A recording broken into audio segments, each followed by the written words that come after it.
Wait a second. I get people contact me through LinkedIn and they're looking for business. I've had that happen several times. So I don't know why a lot of, Kathy? Well, you can keep all, what's nice is it's all your contacts are online. Right. All your contacts are online. You don't have to just worry about keeping them in your computer, and especially if you have to leave your computer behind one day, then They're up on a everything's on LinkedIn. You're up on a remote server, and that's what I also love about Facebook, is that I put the information in there, and it's keeping all my emails separate. I mean, I don't get all those emails in my personal account anymore. So anyhow, that is a very quick overview on LinkedIn. I'm going to tell you all to get on LinkedIn and to utilize it. Post what you're doing. Like Elizabeth, you're having a fundraiser. Yes, we are. And you could post it right there in probably, just like Twitter, 140 words, characters. I mean, it's not a lot. And you want to accept people into your network. Another very cool thing about LinkedIn is, let's say that you're looking for sponsors. Oh, we are. Well, you can go, so you can go, they call it LinkedIn mining. You can get on there and do searches with keywords for people that, like if you're looking for a large corporation, whatever, or if you're looking for a very specific person, you can find that person and see how many degrees of separation you are and get an introduction. Has anybody ever done that in here? Tell me your experience. I was requested to, I guess, perform an introduction, and it was for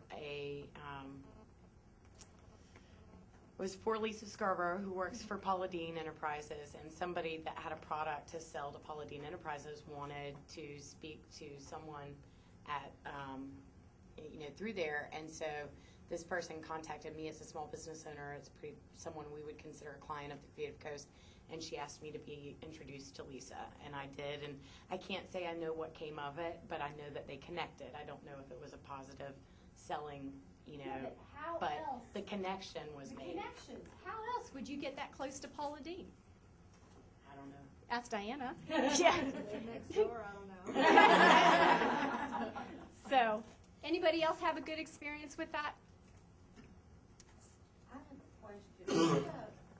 On Facebook and on LinkedIn, I get people asking me to link or to join that I've never heard of. Chris, Kathy, y'all have a comment on that? I'm sorry. Were you Twittering? Okay. I like to, if I know them, I'll let them into my circle. Chris, what about you? Depends on what your goals are. Yeah, exactly. Yeah.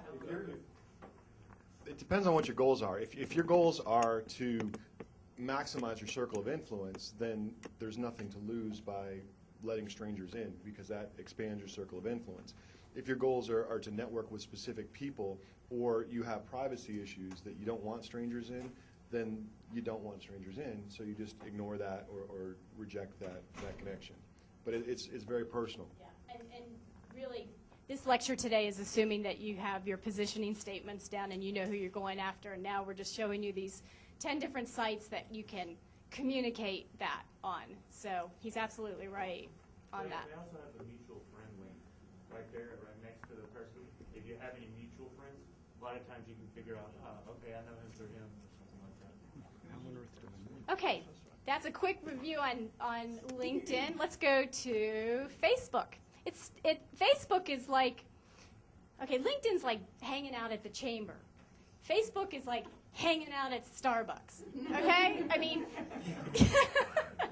Diana's tired of Feeling that pain. I'm going to steal that. I like that. Good analogy. Facebook is a place where you go, always knowing if you're setting it up for business that anything that people read on there, they're going to look at you, as a business, okay? So don't talk about, you partied so much till you puked on Friday night. Don't do that, okay? I mean, because everything you do, online, offline, everything you do is marketing. Everything.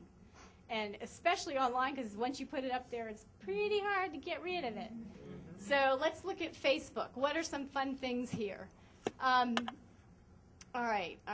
Let's go. maybe just click on my, and I set this up a couple of years ago, so I didn't set it up as my company's name. It is my private one, it's my Starbucks one. But I do use it, I do use it to drip out headlines, to drip out what's happening, like what's happening with our clients. I'll put out a headline with that. Oh, Celia done. So you can just see how we do that. Oh, what's that, Chris? See, he already put something up on Chris. And that's how instant it is. Very good. So you weren't sleeping over there. I've put up here that I'm doing a fundraiser November 12th. I need some help, and Diana's going to help me with that, right? And I've got 685 friends. Call my name, I will. It's marketing. That's. At first, I thought that was a lot of friends. I mean, how many friends do you have? About 100 more than that, give or take. Do you really? Who has the most friends here?